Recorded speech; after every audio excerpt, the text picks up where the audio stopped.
จังหวัดเชียงใหม่ผมเคยไปเป็นวิทยากรนะครับโดยเขามีโครงการที่เรียกว่านักโทษที่หรือผู้ต้องขังที่จะได้รับการปล่อยตัวโดยเฉพาะในเขตพื้นที่ที่เป็นยาเสพติดที่อยู่ทางด้านฝางขึ้นไปนี่นะครับผมจัดคือทางเรือนจำและผู้บัญชาการนี่นะครับได้จัดให้มีหลักสูตรแบบ6 วันซึ่งผมก็ได้เป็นวิทยากรที่นั่นผมจะใช้แนวทางนี้แหละครับมาแบ่งปันกันในเรื่องที่เราจะคุยกันในเรื่องบันได6 ขั้นสู่ความสำเร็จและความสุขชีวิตคนเราครับท่านผู้ฟังครับก็เหมือนการขึ้นบันไดนี่แหละเมื่อขึ้นไปมันจะมีทั้งความเหนื่อยอุปสรรคนะครับผมนำข้อความนี้มาจากหนังสือของซิกซิกล่าวิทยากรแม้จะเป็นรุ่นอาวุโสแล้วนะครับแต่เนื้อหาที่ท่านเขียนในหนังสือที่ชื่อว่า See You at the Top พบกันที่จุดสูงสุดเป็นวิธีการที่ยังไม่ล้าสมัยใช้ได้ในปัจจุบันครับเพราะชีวิตเราเหมือนกับการขึ้นบันไดเหมือนกับเราจะไปขึ้นสู่ข้างสูงนี่นะครับซิกซิกล่าเขาบอกว่ามีลิฟต์ให้ขึ้นคุณจะไปทางลัดก็ได้ขึ้นลิฟต์แต่โทษนะครับในหนังสือนี้บอกว่าลิฟต์เสียเราจำเป็นต้องขึ้นบันไดของซิกซิกล่าจะแบ่งเป็น6 ขั้นแล้วเมื่อขึ้นระหว่างที่ขึ้นบันไดจะมีสิ่งพยุงที่ท่านใช้ในการจับเพื่อเดินไต่ขึ้นบันไดเรียกว่าราวบันไดซึ่งจะมีเนื้อหาที่จะบอกว่าราวบันไดที่ดีนั้นจะช่วยพยุงท่านได้อย่างไรวิธีการก็คือท่านจะต้องปรับปรุงตัวเองให้สอดคล้องกับราวบันไดนั้นพร้อมทั้งประตูสู่ความสำเร็จในอนาคตนะครับซึ่งจะอยู่เมื่อถึงท่านเหยียบบันไดขั้นที่6ไปแล้วเดี๋ยวเราจะพูดสิ่งแรกคือประตูแห่งความสำเร็จซึ่งยังอยู่ในอนาคตของผมของท่านผู้ฟังครับ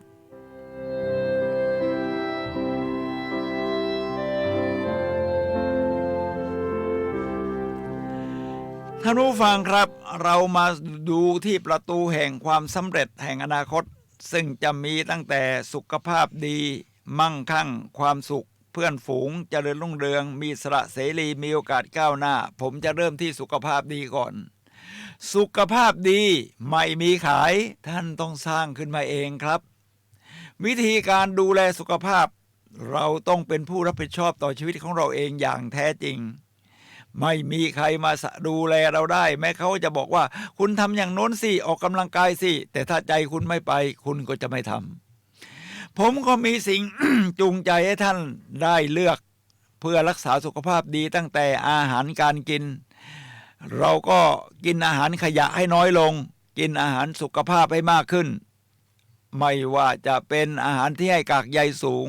ให้คุณค่าสูงอย่างข้าวกล้องพืชผักผลไม้เนี่ยนะครับนอกจากนี้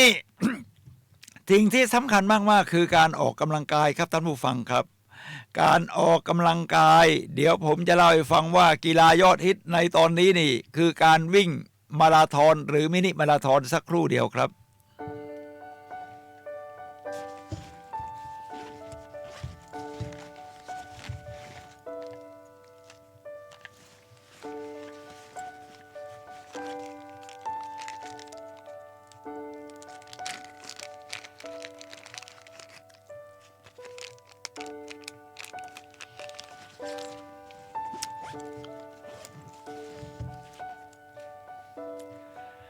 ท่านผู้ฟังครับกีฬายอดฮิตในตอนนี้ก็คือการวิ่งมาราธอนการวิ่งมาราธอนนี่มีมานานแล้วนะครับตั้งแต่โน่นยุคกรีกโบราณโน่นซึ่งเป็นกีฬาที่วิ่ง42 กิโลเมตรเพราะในสมัยก่อนยุคกรีกนี่เนี่ยมีการทำสงครามกันแล้วนักวิ่งมาราธอนคนนี้วิ่งไปบอกข่าวดี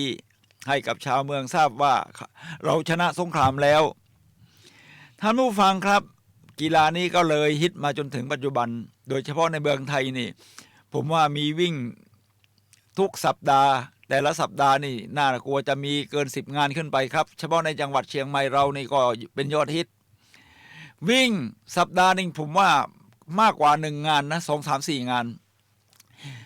เป็นสิ่งจูงใจที่ให้เราเกิด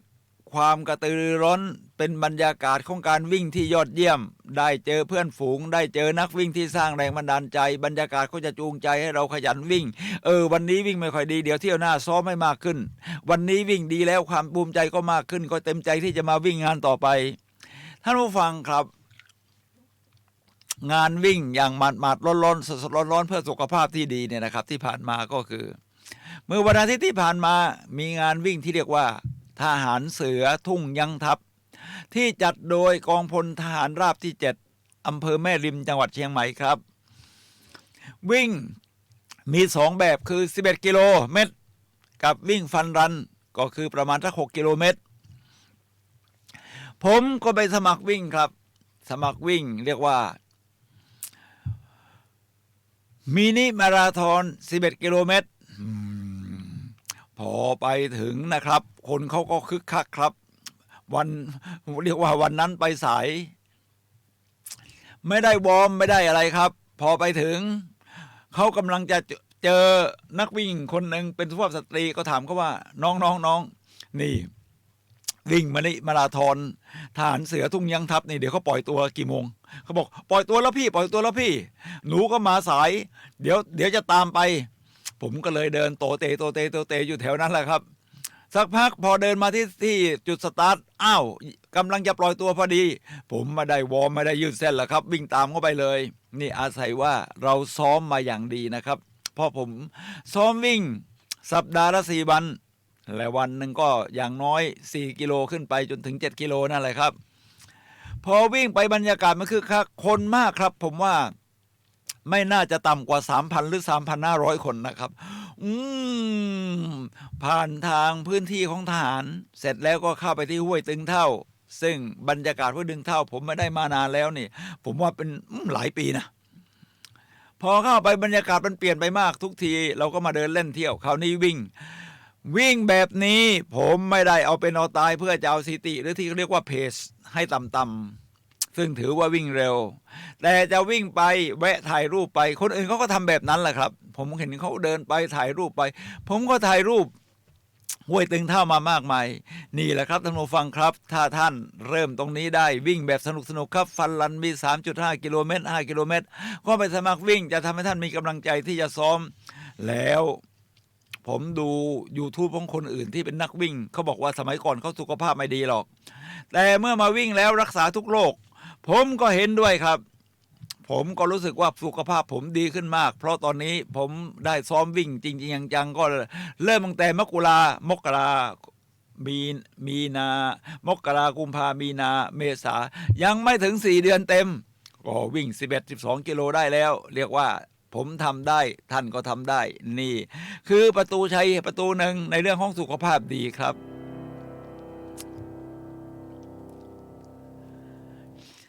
ท่านผู้ฟังครับประตูชัยที่2คือความมั่งคั่งความมั่งคั่งนี้ไม่ใช่ว่ามีเงินทองมากมายแล้วก็ใช้ก็ไม่เป็นแบ่งปันก็ไม่เป็นความมั่งคั่งนี่ทำให้เราเดินหน้าต่อได้เหมือนกับน้ำมันเชื้อเพลิงนี่นะครับฉะนั้นถ้าท่านทำสิ่งเหล่านี้เดี๋ยวความมั่งคั่งจะตามมาเพราะในบันไดนี่จะมีเรื่องของงานกับแพชชั่นเดี๋ยวเราจะพูดถึงครับผมจะพูดประตูแห่งความสำเร็จในอนาคตต่อไปก็คือความสุขท่านผู้ฟังครับไม่ต้องรอให้ถึงประตูชัยแล้วถึงจะมีความสุขมันมีสิ่งที่เราเรียกว่าความสุขระหว่างทางความสุขระหว่างทางคือระหว่างที่ท่านเดินทางไปเพื่อหาเป้าหมายนี่นะครับถึงแม้จะยังไม่ถึงเป้าหมายท่านก็มีความสุขจากการที่เรียนรู้เพิ่มขึ้นตัวเองได้พัฒนาขึ้น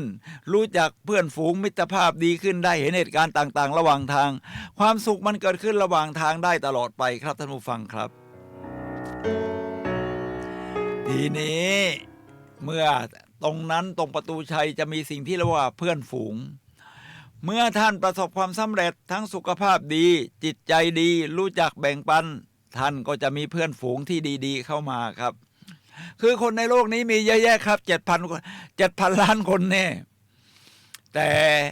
เราก็มีคนประเภทต่างๆอยู่มากมายท่านจะดึงดูดสิ่งคนที่เรียกว่าท่านเป็นคนแบบไหนท่านก็จะดึงดูดคนแบบนั้นเข้ามาในชีวิตของท่านครับบางคนทำไมดึงดูดคนดีๆบางคนมันมีแต่สิ่งแวดล้อมคนที่ไม่เอาไหนเลยคนที่ดึงให้เราตกต่ำลงท่านผู้ฟังครับอันดับแรกเราปรับปรุงตัวด้วยการใช้บันได6 ขั้นนี่แหละครับเพื่อให้เราเป็นคนดีเป็นคนที่ซื่อสัตย์เป็นคนที่มุ่งมั่นแล้วเราจะดึงคนแบบนั้นเข้ามาต่อไปนี้สิ่งแวดล้อมในตัวท่านที่เป็นเพื่อนฝูงเนี่ยนะครับ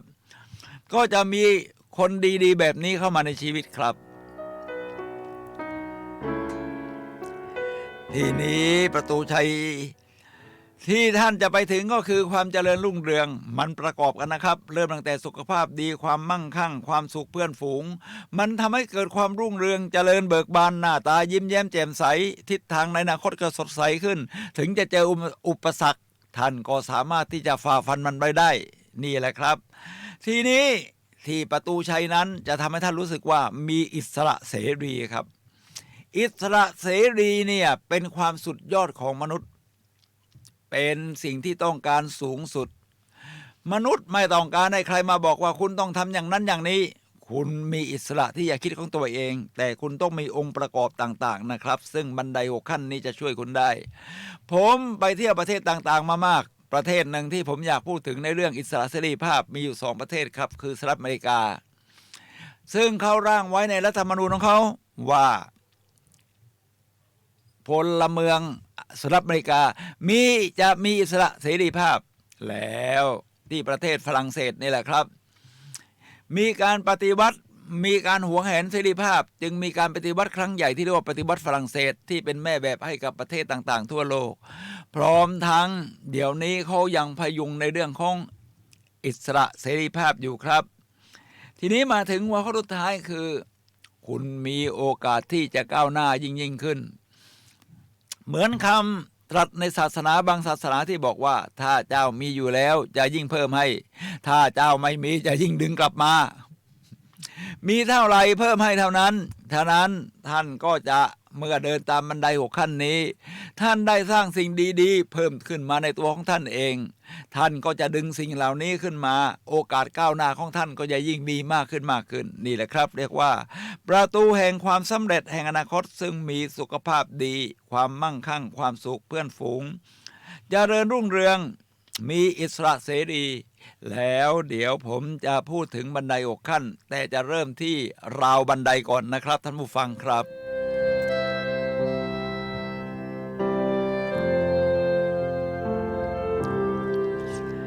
ท่านผู้ฟังครับเมื่อเราเดินขึ้นสู่ที่สูงเหมือนที่กฤษณมูรติบอก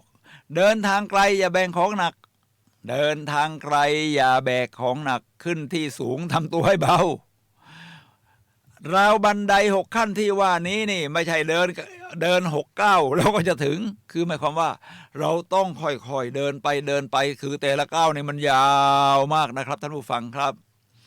ฉะนั้นราวบันไดจะเป็นตัวพยุงให้เราก้าวได้อย่างมั่นคงแม้จะเหนื่อยล้าถดถอยแต่ราวบันไดนี้จะเป็นตัวที่ทำให้เราเดินขึ้นไปได้เรื่อยๆแม้จะช้านะครับซึ่งเรียกว่าคุณค่าของราวบันไดซึ่งก็คือมีข้อต่างๆอย่างนี้นะครับ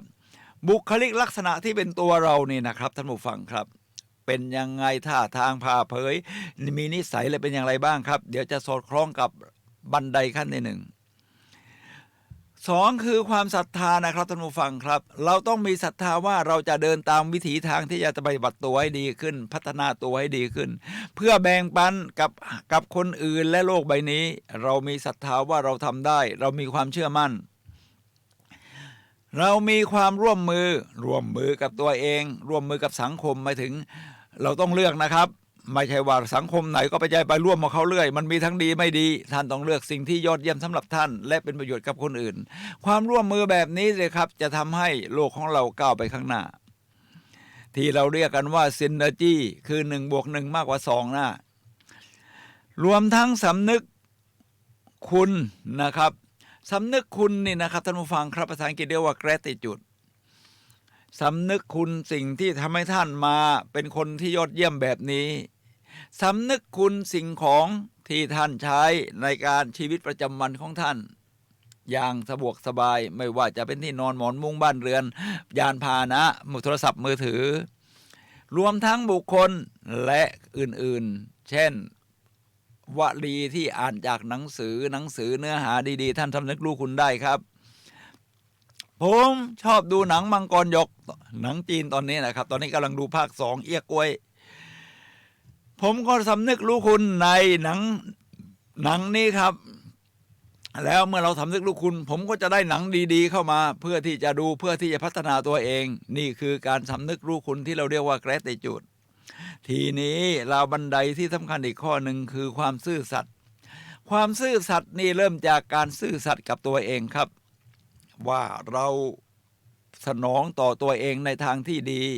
ปฏิบัติต่อตัวเองเพื่อบรรลุเป้าหมายสิ่งเหล่านี้จะเผื่อแผ่ไปถึงคนอื่นปฏิบัติต่อคนอื่นด้วยความซื่อสัตย์ถ้าท่านยังซื่อสัตย์กับตัวเองไม่ได้นะครับท่านก็ซื่อสัตย์กับคนอื่นไม่ได้ในหนังที่ผมพูดถึงคือมังกรหยกภาคหนึ่งกล้วยเจ๋งเป็นคนไม่ฉลาดนะครับท่านผู้ฟังครับไม่ได้ฉลาดมากมายเลยบางเหตุ บางเหตุการณ์เนี่ยยังถือว่าค่อนข้างที่จะปัญญาทึบอีกต่างหากแต่เขามีความขยันมุมานะและที่สำคัญคือความซื่อสัตย์ครับกล้วยเจ๋งเป็นคนซื่อสัตย์ทั้งซื่อสัตย์ต่อครูบาอาจารย์ซื่อสัตย์ต่อคนที่มีพระคุณซื่อสัตย์ต่อบ้านเมืองเมื่อเขาซื่อสัตย์นี่นะครับสิ่งนี้จะเป็นราวบันไดที่พยุงให้เขาเดินไปข้างหน้าได้จนได้เป็นยอดยุทธจักรแม้กระทั่งปกป้องเมืองซีหยางที่กำลังถูกมองโกลลุกรานนะครับในยุคของเจงกิสข่านหรือลูกหลานของเจงกิสข่านแล้วมาราวบันไดข้อสุดท้ายก็คือความรักครับท่านผู้ฟังครับความรักนั้นจะมีอยู่3รูปแบบคือ1รักตัวเองก่อนนะครับรักตัวเองให้เป็น2เมื่อรักตัวเองเป็นเราจะรักคนอื่นเป็นรักผู้คนเริ่มจากครอบครัวและผู้คนที่กว้างไกลออกไป3รักโลกใบนี้เหมือนกับที่คำกล่าวที่ว่าทุกสิ่งทุกอย่างบนโลกใบนี้คือกระจกเงาสะท้อนเราครับท่านผู้ฟังครับมันดึงเป็นตัวเหนี่ยวไกที่ว่าทิกเกอร์มาดึงเหนี่ยวไกให้เราแสดงออกไปตอบสนองฉะนั้นความรักแบบนี้เราเริ่มจากรักตัวเองนะครับท่านผู้ฟังครับทั้งหมดนี้คือคุณค่าราวบันไดซึ่งได้แก่บุคลิกลักษณะความศรัทธาความร่วมมือความสำนึกรู้คุณความซื่อสัตย์และความรักที่เป็นราวบันไดให้เราเดินขึ้นบันไดไปได้ครับอย่างแม้จะเหน็ดเหนื่อยแต่ก็อำนวยให้เราเดินขึ้นบันไดที่ยากไปได้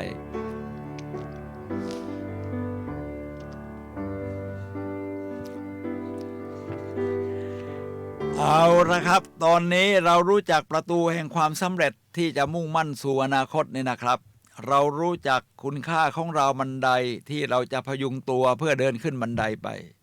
เราจะพูดถึงราวบันได6ขั้นครับบันไดที่คุณจะต้องก้าวนี่นะครับเพื่อความสุขและความสำเร็จของคุณจะมีอยู่6ขั้นด้วยกันแต่ละขั้นนี่ก็ไม่ได้ง่ายเหมือนที่เหยียบบันไดจริงๆมันมีสิ่งที่จะท้าทายท่านมีสิ่งที่จะดึงความชาเลนจ์ของท่านและเพื่อที่จะให้ท่านค่อยๆพัฒนาตัวเองไปครับผมจะหัวข้อทั้งหมดก่อนนะครับซึ่งก็คือภาพพจน์ของตัวเองคืออัตลักษณ์นี่บันไดขั้นที่1บันไดขั้นที่2คือความสัมพันธ์ระหว่างคุณกับผู้อื่นบันไดขั้นที่3คือจุดมุ่งหมายหรือเป้าหมายของชีวิต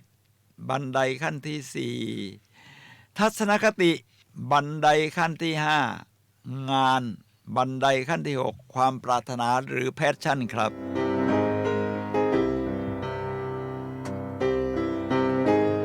ท่านผู้ฟังครับเรามาเริ่มที่บันไดขั้นที่1ที่เรียกว่าภาพลักษณ์ของตัวเองหรืออัตลักษณ์โอ้โหหัวข้อนี้ใหญ่มากครับท่านผู้ฟังครับภาพลักษณ์ของตัวเองหรืออัตลักษณ์คือสิ่งที่เรามองตัวเองนะครับเหมือนที่มีคำกล่าวว่าคนอื่นมองว่าคุณเป็นคนยังไงไม่สำคัญเพราะเขามองจากทัศนคติของเขาจาก mindset ของเขาจากพระดามของเขาแต่สำคัญว่าคุณมองตัวเองยังไงถ้าคุณมองว่าตัวเองยอดแย่ คุณก็จะหาวิถีทางที่จะทำให้คุณแย่ถ้าคุณมองว่า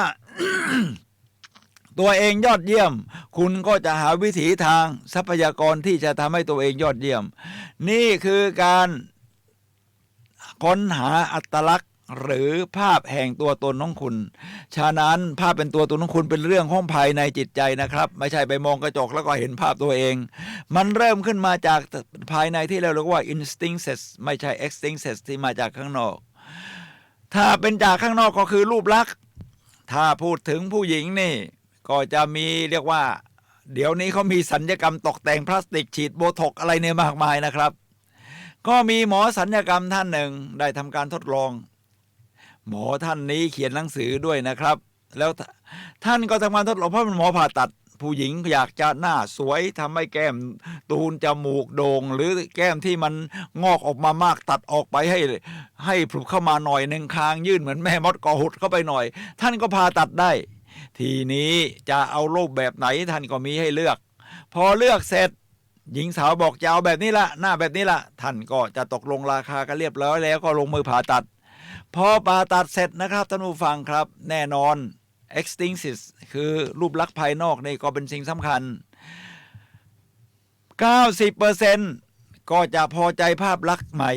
แต่จะมี 10% ครับแม้จะผ่าตัดแล้วดูภายนอกมันก็สวยงามอยู่นะมันดีขึ้นกว่าเดิมนะแต่กลับไม่พอใจตัวเองหลังการผ่าตัดแล้วเกิดอะไรขึ้นครับนาธาเนียล แบรนเดนบอกว่า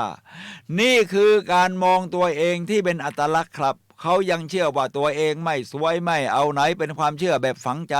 นั่นคืออัตลักษณ์ที่ภาพที่เรามองตัวเองข้างในมันไม่เปลี่ยนข้างนอกเปลี่ยนสรุปแล้วก็คือไม่เปลี่ยนมองตัวเองแล้วก็ยังทำหน้าบูดเบี้ยวอยู่แม้จะผ่าตัดมาอย่างสวยงามพอหน้าตาบูดเบี้ยวดวงตามันก็หดหูบูดเบี้ยวไปด้วยมันก็ไม่ใช้แววของความมีสง่าราศีเพราะเรามีภาพที่มองตัวเองในแบบที่มันยังเป็นลบอยู่เราต้องมาเปลี่ยนข้างในครับการเปลี่ยนภาพลักษณ์ตัวเองนี่ผมมีวิธีง่ายมากเลยผมเป็นวิทยากรด้านการสร้างแรงบันดาลใจคุณต้องสร้างความเชื่อถือให้กับตัวเองครับเอาเริ่มตั้งแต่ภาพลักษณ์ก่อนคุณตื่นเช้ามาคุณก็จะมองดูกระจกเป็นสิ่งแรกใช่ไหมครับพอดูกระจกโอ้โหทำไมผมเผาเรามันยุ่งเหยิงมากเหลือเกินหน้าก็เหี่ยวน้ำลายบูดยังมีเลยขี้ตาก็ไหล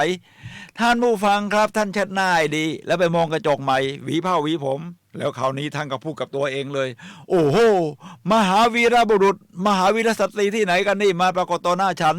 นี่ใช้ภาพลักษณ์ภายนอกโดยดึงจากจิตใจภายในของท่านออกมาครับมาผสมผสานกันทำให้ท่านเชื่อมันว่านี่คือมหาวีรบุรุษหรือมหาวีรสตรีในระหว่างวันนั้นท่านจะหาทรัพยากรต่างๆมาสนับสนุนว่า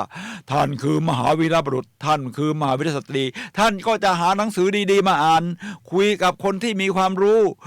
พยายามที่จะเข้าไปหาเหตุการณ์ที่สร้างสรรค์นี่แหละครับ instincts มันดึงภายในของเราออกมาเดี๋ยวทีนี้ข้างในล่ะข้างในท่านก็ต้องสร้างให้ยอดเยี่ยมขึ้นเพื่อสร้างภาพลักษณ์ของตัวเองเนี่ยนะครับเพื่อให้เกิดความเชื่อมั่นถึงเหมือนที่เฮนรี่ฟอร์ดบอกว่าไม่ว่าท่านเชื่อว่าจะทำสำเร็จหรือไม่สำเร็จท่านถูกทั้งคู่เพราะท่านมองอย่างนั้นมองตัวเองว่าจะทำสำเร็จหรือทำไม่สำเร็จถ้าคิดว่าทำไม่สำเร็จก็จะมีข้ออ้างถ้าคิดว่าจะทำสำเร็จท่านก็จะหาวิถีทางเหตุผลมาเพื่อรวมทั้งทรัพยากรเพื่อทำให้มันสำเร็จมันก็มีวิธีปลุกพลังใจในแนวของวิทยากรสร้างแรงบันดาลใจที่ว่าฉันเชื่อมั่นฉันมีพลังฉันทำได้พูดแบบนี้ทุกวันครับฉันเชื่อมั่นว่าฉันทำสำเร็จฉันเชื่อมั่นว่าฉันมีพลังที่จะทำให้ความสำเร็จนั้นเกิดขึ้นจริงได้ฉันเชื่อมั่นฉันมีพลังฉันทำได้แล้วเกิดแอคชั่นคือการกระทำขึ้นมาทั้งหมดนี้การกระทำของเรานะครับท่านผู้ฟังครับเกิดขึ้น2ครั้งเกิดขึ้นในใจ1ครั้งแล้วก็เกิดขึ้นนอกตัวเราที่จะเกิดการกระทำจริงอีกครั้งหนึ่งครับท่านผู้ฟังครับท่านผู้ฟังครับขณะนี้ท่านกำลังรับฟังรายการพลังแห่งชีวิตนะครับเดี๋ยวตอนนี้เราจะสู่บทที่บันไดขั้นที่2ต่อไปครับ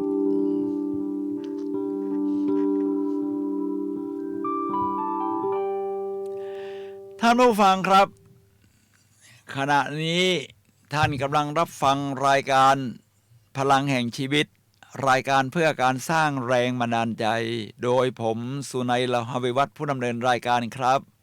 มาพบกับท่านผู้ฟังทุกวันเสาร์เวลา 11 โมงถึงเที่ยง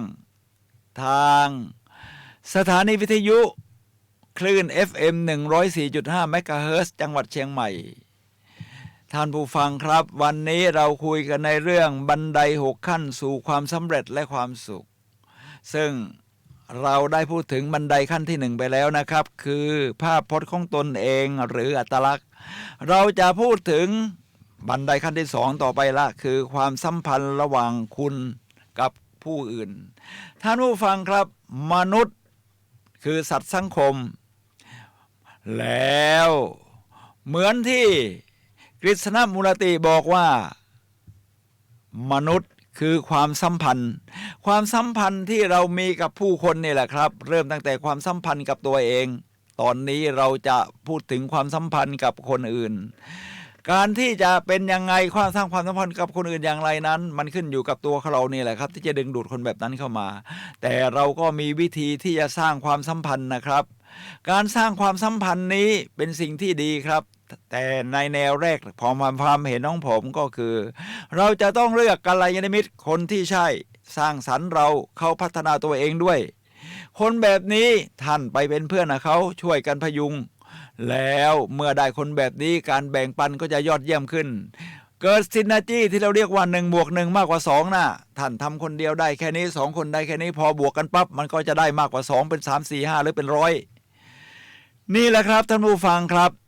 ไม่มีใครที่จะทำอะไรแล้วสำเร็จด้วยตัวคนเดียวโดยไม่เกี่ยวข้องกับคนอื่นเลยนี่คงจะหายากมากๆครับยังไงเราก็ต้องกินข้าวแต่เราไม่ได้ปลูกข้าวเองยังไงเราก็ต้องใช้โซเชียลมีเดียเราก็ไม่ได้ทำอินเทอร์เน็ตเองไม่ได้มี Google เองเราก็ต้องพึ่งพาอาศัยอากูอะไรนี่นะครับแต่สิ่งที่สำคัญเมื่อท่านพัฒนาตัวเองท่านก็จะมีเพื่อนมากมายทั้งเพื่อนที่พบกันจริงๆโดยเฉพาะมาสมัยนี้ก็คือเพื่อนที่พบกันตามสื่อโซเชียลมีเดียไม่ว่าจะเป็น Facebook ไม่ว่าจะเป็น LINE การสื่อสารแบบนี้แหละครับจะทำให้เราได้สัมพันธ์กับผู้คนคนที่เข้าใจกันก็จะสนับสนุนซึ่งกันและกันทำให้นำไปสู่ความยอดเยี่ยมได้ครับฉะนั้นความสัมพันธ์นี้จึงถือว่ามีความจำเป็นแต่เราก็ต้องเลือกเพื่อนที่ดีนะตรงนี้ผมขอย้ำทีนี้มันมีเทคนิคในเรื่องของการสร้างความสัมพันธ์นิดหนึ่งครับคือคนเราจะชอบคนที่เหมือนกันครับผมเป็นวิทยากรด้านการสร้างแรงบันดาลใจมันมีเทคนิคในการที่จะสร้างความสัมพันธ์เพราะเวลาเราจะสัมพันธ์กันนี่มันก็จะมีการสื่อสารกันสื่อสารนี่มีตั้งแต่ verbal กับ non verbal verbal ก็คือคำพูดเนี่ยที่ออกไปที่เหมือนที่ผมพูดทำรายการวิทยุนี่แหละครับ non verbal คือที่ไม่ได้เป็นคำพูดแต่มันเป็นสิ่งอื่นที่สื่อได้ว่าคุณกำลังแสดงความรู้สึกหรือพูดอะไรอยู่ซึ่งก็คืออากัปกิริยาท่าทางสีหน้ารวมทั้งน้ำเสียงหนักแน่นแผ่วเบา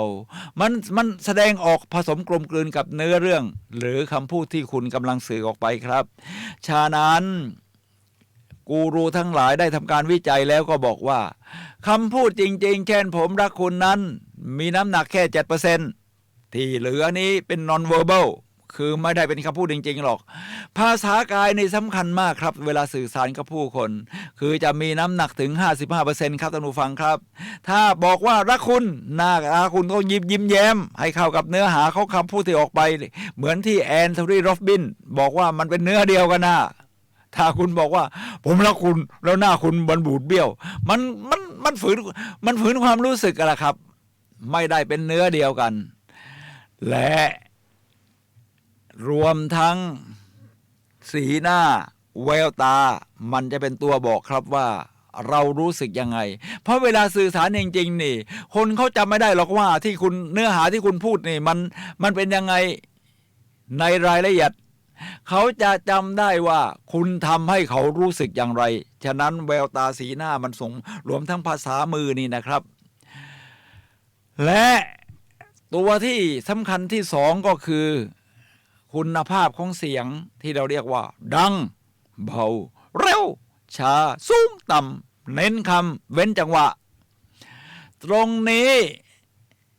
ถ้าพูดโดยความอ่อนโยนผมรักคุณมันแสดงความรู้สึกรักจริงๆสีหน้าท่าทางแววตามันก็ไปแต่ผมรักคุณตาก็ทะมึงแล้วก็น้ำเสียงมันก็กล้าวไปแบบนี้มันรักจริงหรือเปล่ามันไม่สอดคล้องเป็นเนื้อเดียวกันนี่คือวิธีการสื่อสารนะครับท่านผู้ฟังครับและที่สำคัญเขามีเทคนิคที่เรียกว่าพาราเฟสคือการย้ำคำนะครับว่าเห็นว่าเราสนใจฟังจริงๆเพราะเวลาเราคุยกันส่วนใหญ่นี่แหละครับจะตัดสินไปแล้วว่าที่เขาพูดมาเป็นยังไงไม่ได้ฟังอย่างลึกซึ้งหรอกแล้วเพียงแต่คิดว่าเดี๋ยวฉันจะโต้ตอบคำพูดของเขาว่ายังไงท่านผู้ฟังครับฟังแบบเปิดใจที่เขาเรียกว่าไดอะล็อกนะเคยได้ยินเนาะไดอะล็อกนี้มาจากนักวิทยาศาสตร์ชื่อดังเดวิดโฮมนะครับรวมทั้งกิตติมรติที่เป็นกูรูที่เพิ่งสิ้นชีวิตไปได้ไม่นานนี้ท่านจัดไดอะล็อกคือฟังอย่างเปิดใจโดยไม่ตัดสินซึ่งจริงๆแล้วมีมาตั้งแต่ยุคกรีกโน่เขามีการสนทนาคือฟังโดยไม่ตัดสินไปก่อนนะครับแต่ถ้าจะเน้นให้ว่าท่านสนใจฟังเขาเราก็ใช้พาราเฟสที่พูดถึงไปแล้วคือการย้ำคำที่เป็นคีย์เวิร์ดเช่นผมไปวิ่งมินิมาราธอนมาเลยใช้พลังสุดๆใช้พลังสุดๆเลยครับพาราเฟสที่สำคัญคือใช้พลังสุดๆแสดงว่าเขาก็คงจะเหนื่อยแต่พลังเขาคงมีอยู่แสดงให้เห็นว่าการสื่อสารเราให้ความสนใจและที่สำคัญอีกอย่างก็คือที่ NLP Neuro Linguistic Programming ภาษาที่ใช้โปรแกรมจิตประสาทบอกว่าคือการถอดแบบที่เรียกว่า rapport คนเราชอบคนเหมือนกันอยู่แล้วท่านก็ทำ rapport นี่แหละครับการทำ rapport ก็มีทั้งคือท่าทางของเราเนี่ยก็เหมือนกับเขาอะเขาก็อยากใช้ท่าทางการทำ rapport ก็คือการที่มี2แบบคือเรียกว่า matching กับ mirroring matching คือเขายกมือซ้ายเราก็ยกมือซ้ายด้วยถ้า mirroring คือแปลว่ากระจกมองกระจกถ้าเขายกมือซ้ายในกระจกเราเป็นมือขวาทำนองนี้เราก็ทำท่าเรียนแบบเขาแต่เขาทิ้งจังหวะย้ายเขาจับได้นะว่าโอ้นี่คุณพยายามถอดแบบผมท่านผู้ฟังครับเมื่อทำท่าทางแบบนี้แสดงว่าเรากำลังสนใจจริงๆแล้วการทำท่าทางแบบเขานี่จะทำให้เราเข้าใจความรู้สึกได้ด้วยนะครับมันสื่อได้ว่ายกแบบนี้ทำสีหน้าแบบนี้ยกมือแบบนี้เขากำลังรู้สึกอะไรอยู่ท่านผู้ฟังครับนี่คือข้อที่2ที่เรียกว่าความสัมพันธ์ระหว่างคุณกับผู้อื่นครับ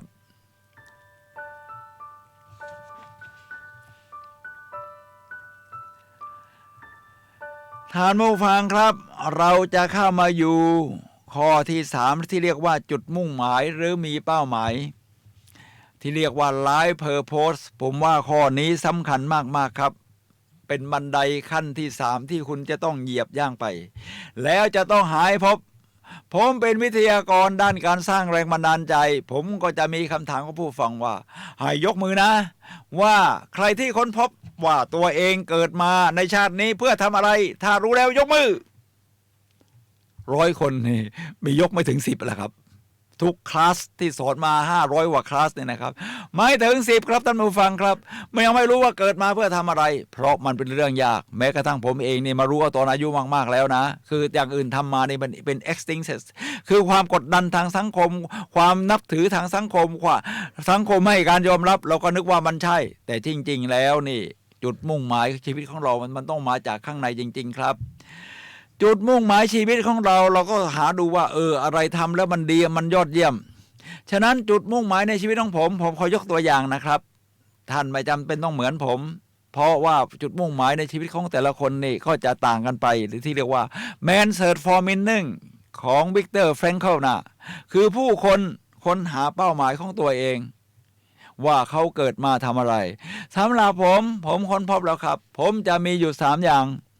คือ1เป็นวิทยากรด้านการสร้างแรงบันดาลใจผมก็เดินทางทั่วประเทศแล้วครับนี่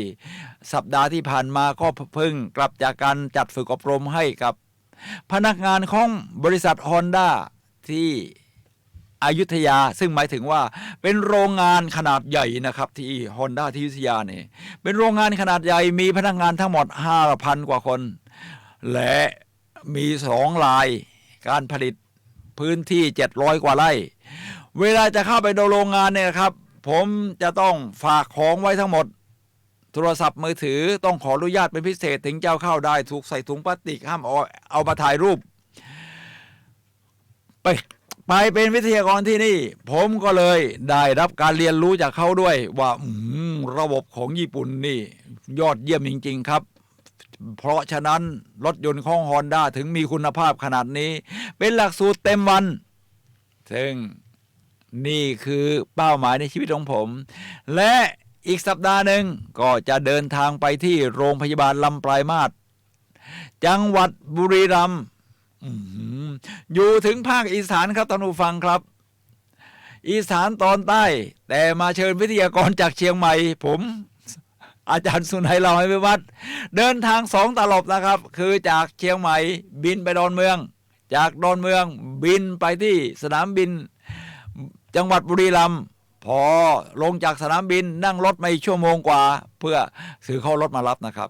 เพื่อไปที่โรงพยาบาลลำปลายมาศนี่แหละครับท่านผู้ฟังครับนี่คือเป้าหมายที่ว่าทำแล้วไม่รู้จักเหนื่อยเดี๋ยวจะพูดโยงกับบันไดขั้นสุดท้ายคือในเรื่องของแพชชั่นท่านผู้ฟังครับค้นหาเป้าหมายของท่านให้พบไม่ว่าอย่าเป็นสถาปนิกออกแบบเป็นจิตรกรเป็นนักพูดเป็นนักเทศหรือเป็นนักเดินทางพูดถึงนักเดินทางเป้าหมายชีวิตอย่างที่2ของผมก็คือที่ชื่อว่าเดินทางรอบโลกผมมีความใฝ่ฝันเป็นเป้าหมายชีวิตมาตั้งแต่เด็กๆแล้วครับว่าเดี๋ยวจะเดินทางรอบโลกให้ได้ตอนนั้นยังไม่ได้มีเงินหรอกงานก็ยังไม่ได้ทำยังเรียนหนังสืออยู่ชั้นประถมเลยพอคิดจะเดินทางรอบโลกทรัพยากรมันจะตามมาเองครับ1เราจะรู้จักเก็บเงินหามาได้เท่านี้เก็บไว้เท่านี้นะเพื่อเป็นของสะสมในการเดินทางรอบโลกเดี๋ยวนี้คนเขาไม่ได้ซื้อของมากมายเขาก็ซื้อประสบการณ์โดยการเดินทางรอบโลกเนี่ยแหละครับผมเดินทางมาแล้ว67ประเทศสุดท้ายที่ไปมาเมื่อปีที่แล้วก็คืออังกฤษก่อนหน้านั้น1 ปีก็คือประเทศฝรั่งเศสและเดี๋ยวปีนี้ก่อนเดือนตุลาคมผมกับคุณศิรินันท์ก็จะต้องหาทางเดินทางเพื่อที่จะได้เรียนรู้สิ่งใหม่ๆจากโลกใบนี้ได้รู้ว่าวัฒนธรรมของบ้านอื่นเมืองอื่นเขาเป็นอย่างไรเกิดความเข้าใจระหว่างมนุษย์ครับนี่คือเป็นเป้าหมายแล้วเมื่อทำเป้าหมายนี้แล้วผมเอามาทำอะไรอีกบ้างเดี๋ยวจะอธิบายในข้อที่6ในเรื่องของแพชชั่นนะครับท่านผู้ฟังครับว่าเอาคุณค่าที่ได้เดินทางไปรอบโลกเนี่ยเอามาทำอะไรเป็นคุณค่ากับตัวเองและแบ่งปันคนอื่นบ้างและข้อที่3นี่ผมเพิ่งค้นพบคือผมเป็นนักกีฬาที่เล่นเทนนิสมาตลอดชีวิตตั้งแต่สมัยเรียนมหาวิทยาลัยเกษตรศาสตร์แล้วก็เล่นเทนนิสเป็นตัวแทนจังหวัดเป็นไรมาโดยเฉพาะคุณศินันท์เขาเป็นนักเทนนิสเขตนะครับลงแข่งเทนนิสแห่งประเทศไทยมาแล้วแต่ก็ไม่เหมือนกับปัจจุบันนี้เพิ่งกลายมาเป็นนักวิ่งได้4 เดือนการเป็นนักวิ่งเนี่ยครับท่านผู้ฟังครับมันเหมือนกับรักษาทุกโรคจริงๆร่างกายผมแข็งแรงขึ้นโรคแทรกเล็กๆน้อยๆนี่เรียกว่าหามันดีขึ้นน่ะมันแทบไม่มีอาการอย่างที่ว่าเลยจากนั้นแหละครับท่านผู้ฟังครับผมก็พัฒนาตัวเองอย่างเมื่อวานนี้เองครับท่านผู้ฟังครับก็มีงานวิ่งที่ชื่อว่า Green Finland ขอโอกาสประชาสัมพันธ์หน่อยนะครับจัดโดยอุทยานหลวงราชพฤกษ์จังหวัดเชียงใหม่วิ่งตอนเย็นเรียกว่าทุกวันศุกร์เว้นศุกร์ประมาณนั้นเถอะผมก็ไปสมัครวิ่งกับเขาที่สำคัญคือฟรีเลยนะครับคุณไม่ต้องเสียค่าสมัครแล้ววิ่งประมาณ4 กิโลเมตร5 กิโลเมตรประมาณนี้แหละวิ่งในสวนร่มรื่นอากาศดีสดใสระหว่างทางก็มีน้ำให้กินฟรีแล้วก็มีช่างภาพมาถ่ายรูปถ้าท่านชอบภาพที่จะแชร์กันใน Facebook หรือ Instagram ท่านก็หาเข้าไปในเพจของช่างภาพได้และเมื่อเข้าสู่เส้นชัยก็จะเจอเพื่อนฝูงอีกมากมายซึ่งสนองตอบข้อที่2ความสัมพันธ์กับคนอื่นนะแต่ที่สำคัญคืองาน Green Finland เนี่ยนะครับเขาให้มีอาหารให้กินฟรีๆนะครับถ้าน้ำดื่มนี่ผมก็ขอชมเชยครับนิ่มชีเสงเอาน้ำมาให้ดื่มฟรีๆทุกครั้งที่ Green Finland จัดวิ่งฟรีเป็นขวดนี่นะครับและมีแตงโมให้กินฟรีๆมีทั้งขนมสาลี่นะครับฉะนั้นเชิญชวนทุกท่านครับสมัครออนไลน์ได้ โดยพิมพ์ครับไว้คำว่าอุทยานหลวงราชพฤกษ์เชียงใหม่แล้วเขาก็จะมีเพจนะครับแล้วก็จะมีโฆษณาว่าวิ่งเที่ยวหน้าจะมีเดือนวันไหนบ้างผมเขาได้ยินเสียงประชาสัมพันธ์เมื่อวานนี้ครับท่านผู้ฟังครับว่าวิ่งเดือนพฤษภาคมคือเดือนหน้าจะมีวันศุกร์ที่3วันศุกร์ที่17และวันศุกร์ที่30พฤษภาคมถ้าเรียงวันไม่ผิดนะครับเรียกว่ามี3ครั้งในเดือนหน้านี่แหละครับท่านผู้ฟังครับมันวิ่งแล้วมีความสุขแบบนี้แหละครับนี่เป็นบันไดขั้นที่3ที่เรียกว่าค้นหาจุดมุ่งหมายในชีวิตหรือไลฟ์เพอร์โพสของท่านครับท่านผู้ฟังครับ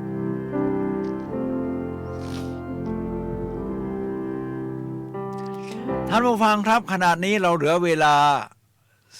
15นาทีสุดท้ายก่อนหมดรายการท่านผู้ฟังสามารถที่จะโทรศัพท์เข้ามาถามได้ครับ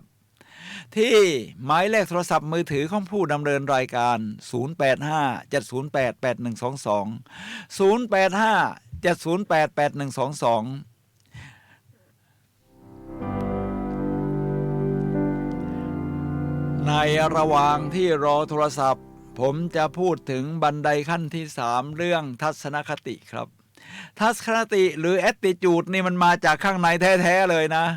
ผมว่ามันเป็นตัวสำคัญมากๆทัศนคติเนี่ยคือทัศนคติจะเป็นตัวนำทางชีวิตคุณเลยล่ะท่านมีทัศนคติที่ดีท่านจะหาทางดีๆเดินไปท่านคิดทัศนคติไม่ดีจะเห็นว่าโอ้โหทุกคนนี่รู้สึกว่าเป็นศัตรูกับเราหมดเลยรวมทั้งโลกไปนี้ด้วยทัศนคติเป็นเรื่องใหญ่ครับท่านผู้ฟังครับมันเกิดขึ้นจากข้างในเดี๋ยวนี้เรามีคำว่า positive thinking คือคิดบวกคิดบวกนี่ไม่ใช่หมายความว่าเปลี่ยนเหตุการณ์ร้ายๆแล้วก็เปลี่ยนเหตุการณ์นั้นตัวเหตุการณ์ให้มันไม่ได้เกิดเหตุการณ์ร้ายแบบนั้นหรอกไม่ใช่แบบนั้นครับท่านผู้ฟังครับเหตุการณ์ร้ายนี้เกิดขึ้นได้ตามปัจจัยตามเหตุตามปัจจัยตามแต่ละคนตามสิ่งแวดล้อมแต่ทัศนคติหมายถึงว่าแม้จะมีเหตุการณ์ร้ายเราก็มองหาจุดของการเรียนรู้ได้ครับที่เรียกว่าล้มเหลวเพื่อเรียนรู้ผิดพลาดเพื่อยังคิดรวมทั้งมีทัศนคติที่จะหาว่าถ้าจะหาวิธีที่แก้ไขจะทำอย่างไร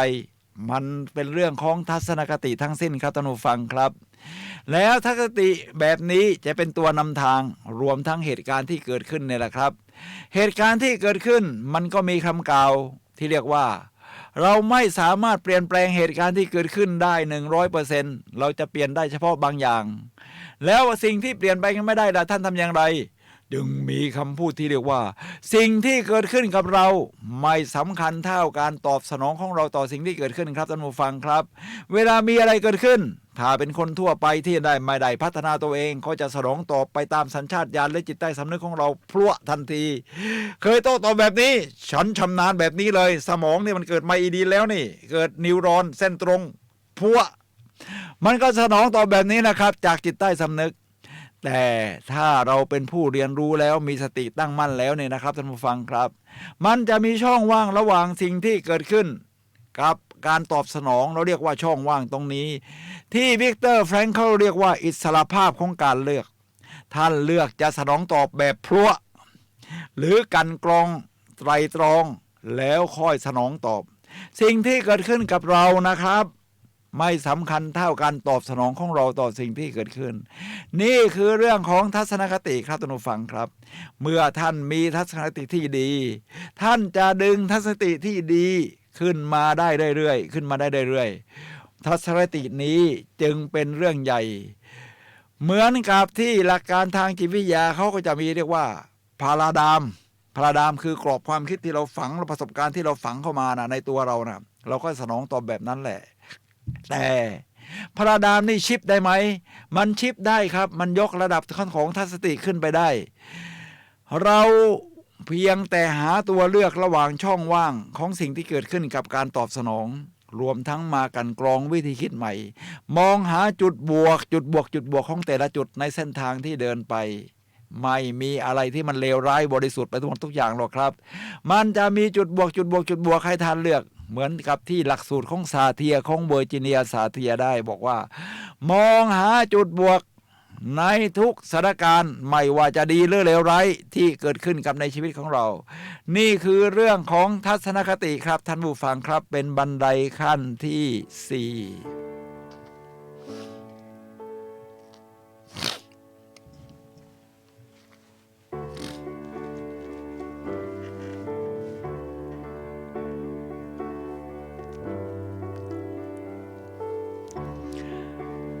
เรามาถึง2หัวข้อสุดท้ายเป็นบันได2บันไดสุดท้ายบันไดขั้นที่5เรียกว่างานทีนี้ถ้าจะถามกูรูชื่อดังอย่างเวอร์จินกรุ๊ป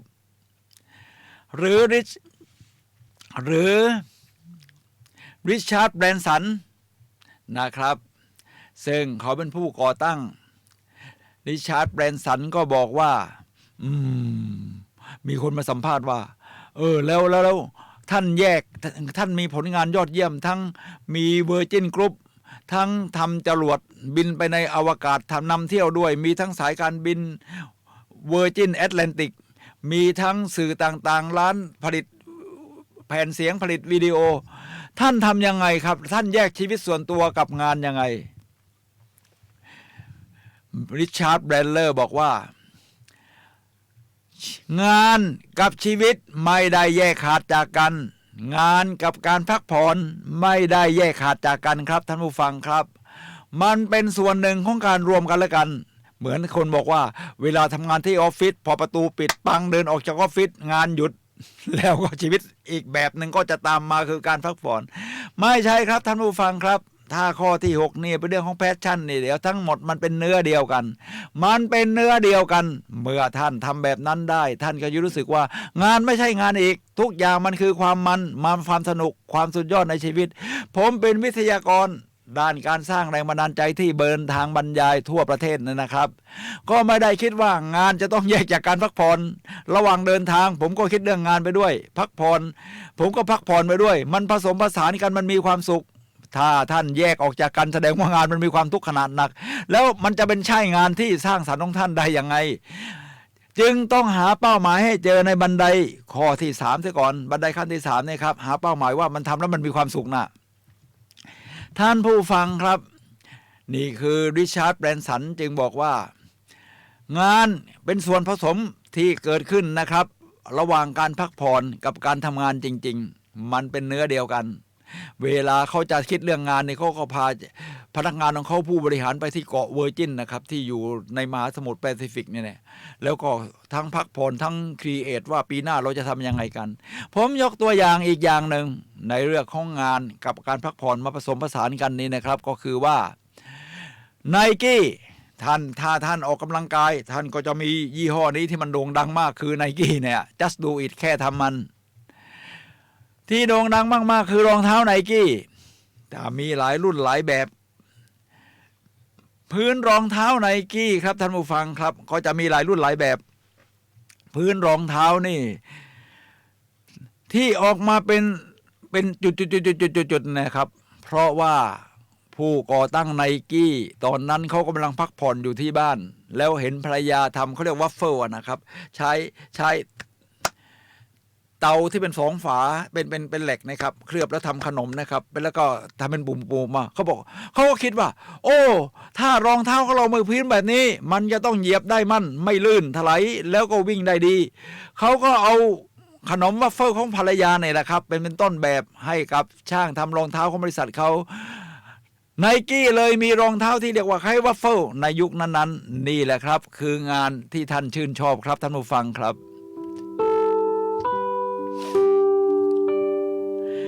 ท่านผู้ฟังครับเรามาถึงบันไดขั้นสุดท้าย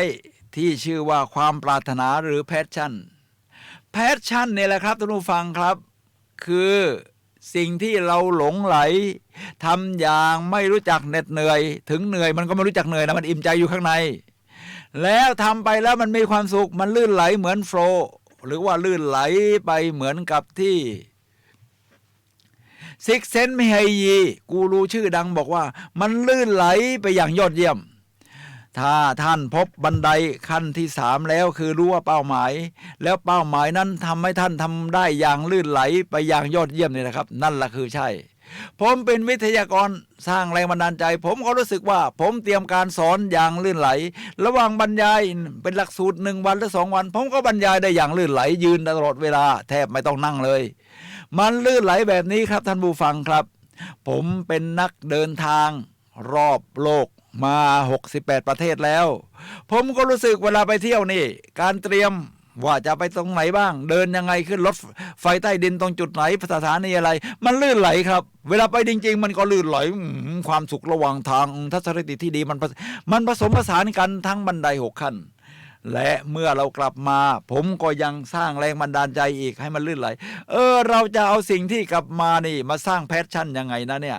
ให้เป็นประโยชน์กับตัวเองและผู้อื่นเพราะไปบางที่นี่อย่างฝรั่งเศสกรุงปารีสเนี่ยนะครับผมไป4 วัน 4 คืนนี่โอ้โหชื่อภาษาฝรั่งเศสมันจำยากสถานที่นี่ชื่ออะไรรูปปั้นรูปนี้ที่สำคัญมากชื่อว่าอะไรนะออกเสียงยากครับเพราะอย่างพิพิธภัณฑ์เขามิวเซียมภาษาฝรั่งเศสก็มูเซอะไรอย่างเงี้ยครับผมก็เลยจัดทำเป็นวิดีโอตอนนี้วิดีโอเที่ยวกรุงปารีสก็ทำไปได้3 ตอนแล้วกำลังทยอยทำไปเรื่อยๆนะครับเวลาผมกลับเข้าไปดูวิดีโอใน YouTube ของตัวเองที่ชื่อว่าสุนัยทัวร์เป็นภาษาอังกฤษครับ SUNAI และ TOUR สุนัยทัวร์ผมก็จะจำชื่อได้แล้วก็ทยอยออกมาเป็นรุ่นไปเรื่อยๆนะครับ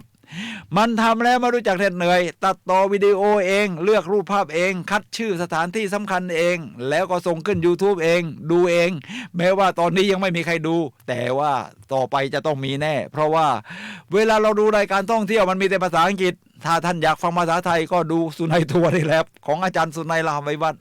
ท่านผู้ฟังครับนี่คือบันได6 ขั้นสู่ความสำเร็จและความสุขรวมทั้งคุณค่าราวบันไดและประตูแห่งความสำเร็จครับและช่วงนี้อยู่ในช่วงสุดท้ายของรายการพลังแห่งชีวิตผมสุนัย ลาภวิวัฒน์ผู้ดำเนินรายการและพลังแห่งชีวิตขอลาท่านผู้ฟังไปก่อนพบกันใหม่วันเสาร์หน้าเวลา 11 โมงถึงเที่ยงทางคลื่น FM 104.5 เมกะเฮิรตซ์จังหวัดเชียงใหม่ท่านผู้ฟังครับนี่คือบันได6 ขั้นที่เราจะก้าวไปด้วยกันเพื่อความสำเร็จบวกผสมความสุขไปล้วนๆด้วยครับ